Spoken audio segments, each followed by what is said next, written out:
For the rest of the semester, what we're going to do is talk about combinatorics. And what I have in store for us for combinatorics is I have a few different methods of counting that we'll talk about.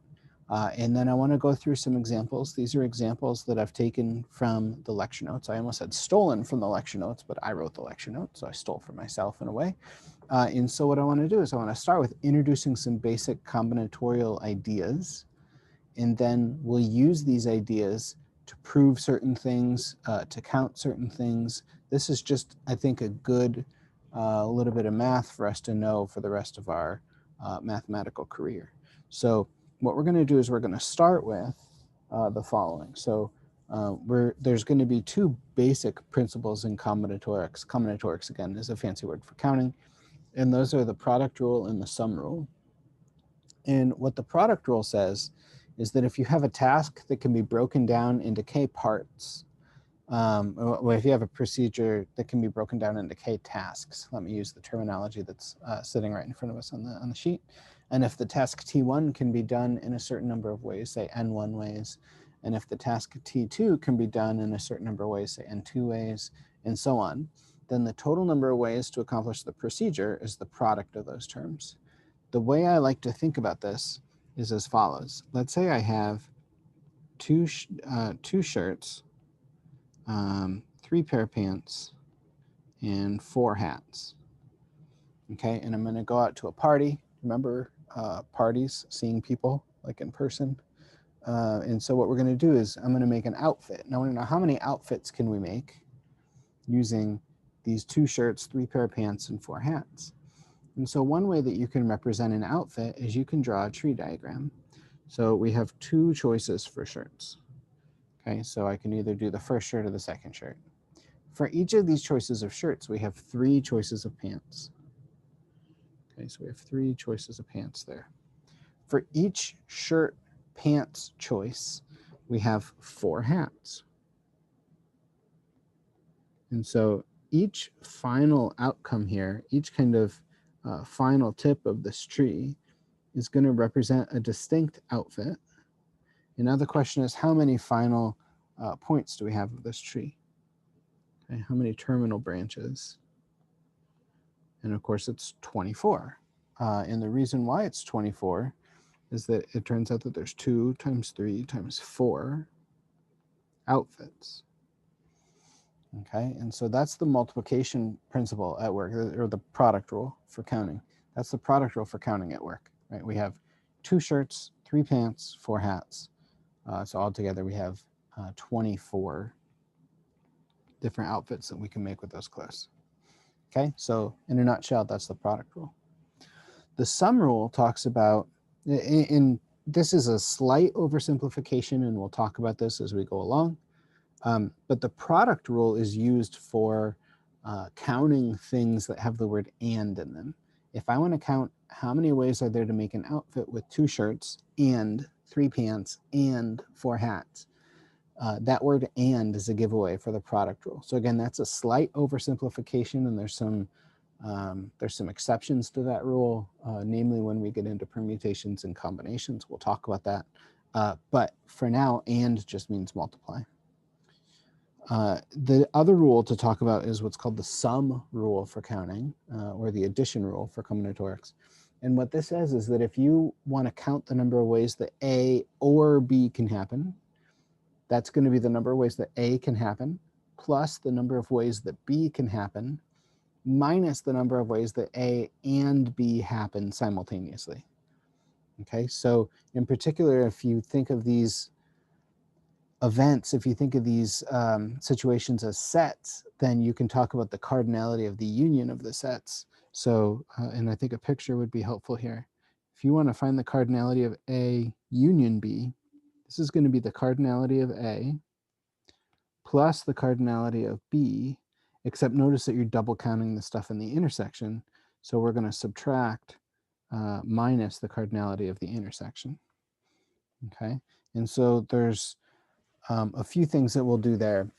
Notice, by the way, that if the intersection is the empty set, in other words, if A and B are disjoint finite sets, then this quantity is just 0, and you can just drop it from the from the equation. So if the sets A and B are disjoint, then the cardinality of the intersection is 0, and you can just drop it from the formula.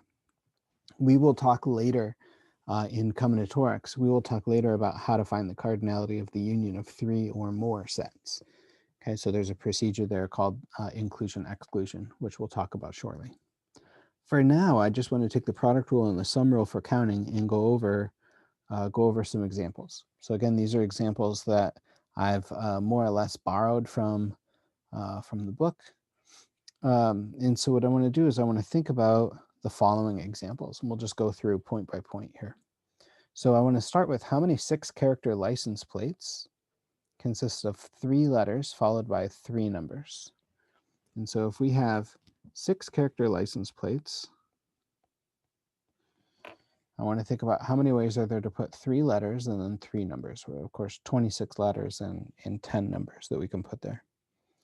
And so if we have no restrictions at all, then we're going to have 26 options for the letters and 10 options for the numbers, in which case we'll have 26 cubed times 10 cubed. I don't like to actually give the number. I don't care what the actual number is.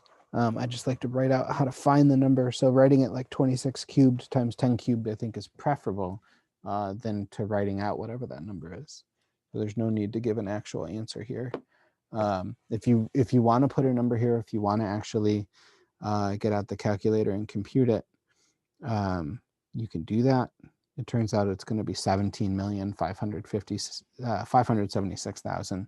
But again, that number means less to me than actually writing out that product, 26 cubed times 10 cubed. Okay, so that's how many 6-character license plates there are. We have 3 letters followed by 3 numbers. What if characters cannot be repeated? Okay, so this is the second part. So this kind of answers part A. Part B is, what if the characters can't be repeated?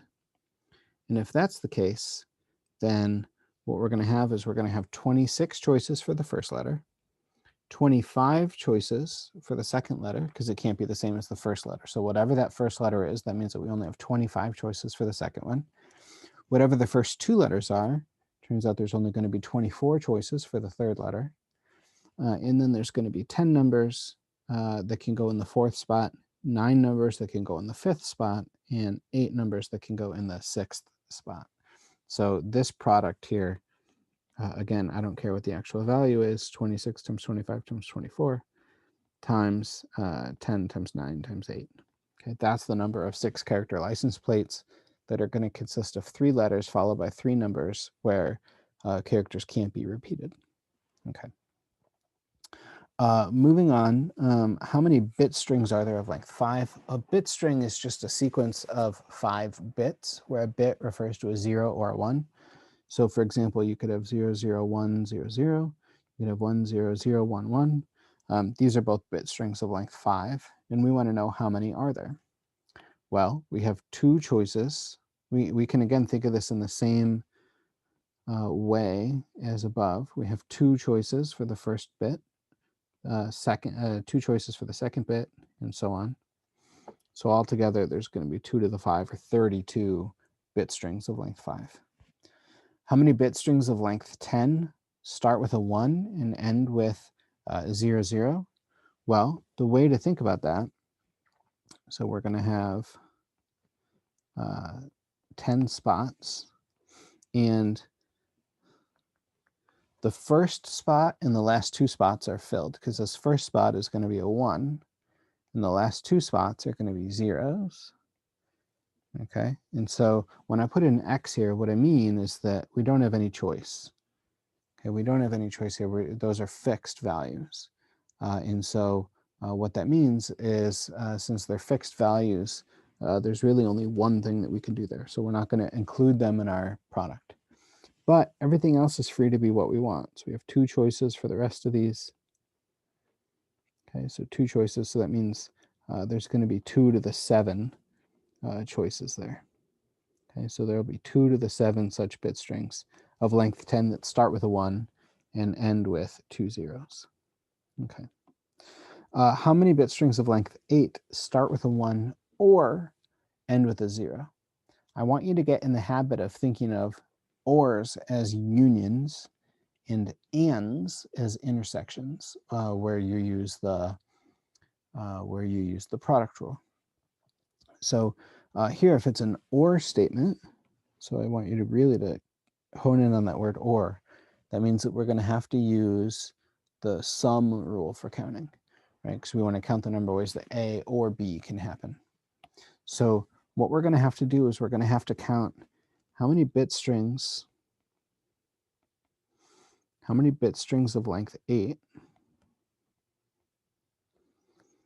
start with a 1, plus how many bit strings of length 8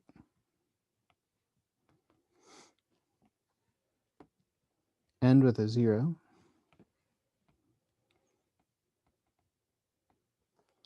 plus, minus how many bit strings of length 1 start with a 1 and end with a 0. And that's going to be how we're going to count this. So how many bit strings of length 8 start with a 1 or end with a 0? Well, the idea is that you have 8 spots. And if you want to count the ones that start with a 1, that means that this first spot is filled, and there's 2 to the 7 values that you can have. So if the first one is specifically a 1, then there's 2 to the 7 values.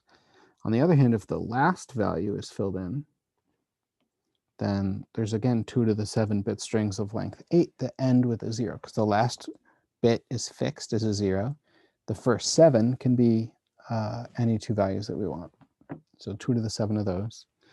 And then finally, we have to think about how many bit strings start with a 1 and end with a 0. And it turns out that there's 2 to the 6 of those, because the first value and the last value are fixed.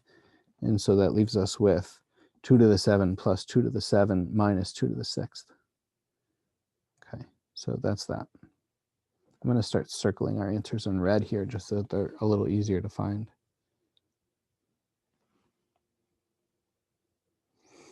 Okay, so that's that.